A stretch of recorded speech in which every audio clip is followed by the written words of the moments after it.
Et bonjour, bienvenue à toi pour ce petit podcast quotidien.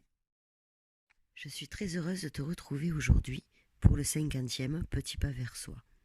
Alors désolée pour ma voix de canard, forcément j'ai la grippe. Donc désolée pour la voix. Alors aujourd'hui j'aimerais partager avec toi une petite astuce bien sympathique que j'ai trouvée sur le site zenetorganisé.com. Tout nous quoi, zen et organisé.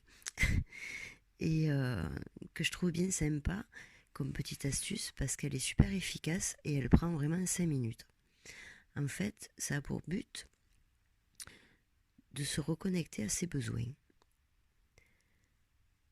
Alors, se réapproprier son temps, donc sa vie, doit passer en premier lieu par la réappropriation de ses besoins.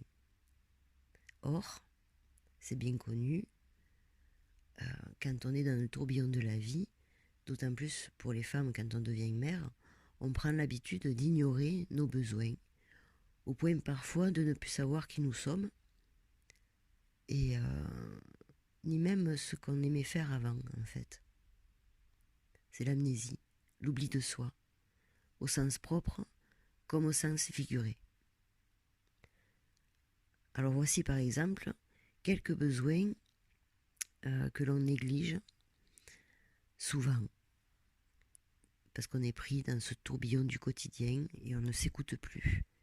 Il y a le besoin de repos, de sommeil, le besoin de souffler, le besoin de temps, le besoin de calme, le besoin de silence, le besoin de solitude, le besoin des liens sociaux, le besoin de détente, le besoin de plaisir, de joie, de divertissement, de légèreté, le besoin de reconnaissance. Et là, je t'invite à compléter cette liste. Profite de ton rendez-vous avec toi-même pour te réapproprier tes besoins. C'est un peu comme partir ou repartir à la découverte de soi, et c'est toujours un moment particulièrement agréable.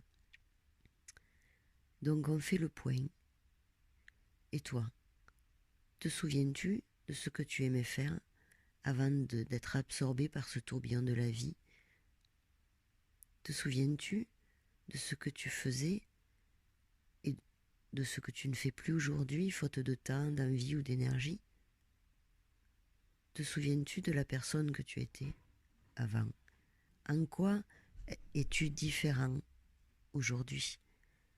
À quoi rêves-tu quand tu avais 15 ans, dans ta chambre d'ado, quand tout était possible encore? Eh bien aujourd'hui, je t'invite à te rebrancher à tes besoins. Mais pour cela, eh bien, il faut les connaître et les reconnaître, ces besoins-là, maintenant.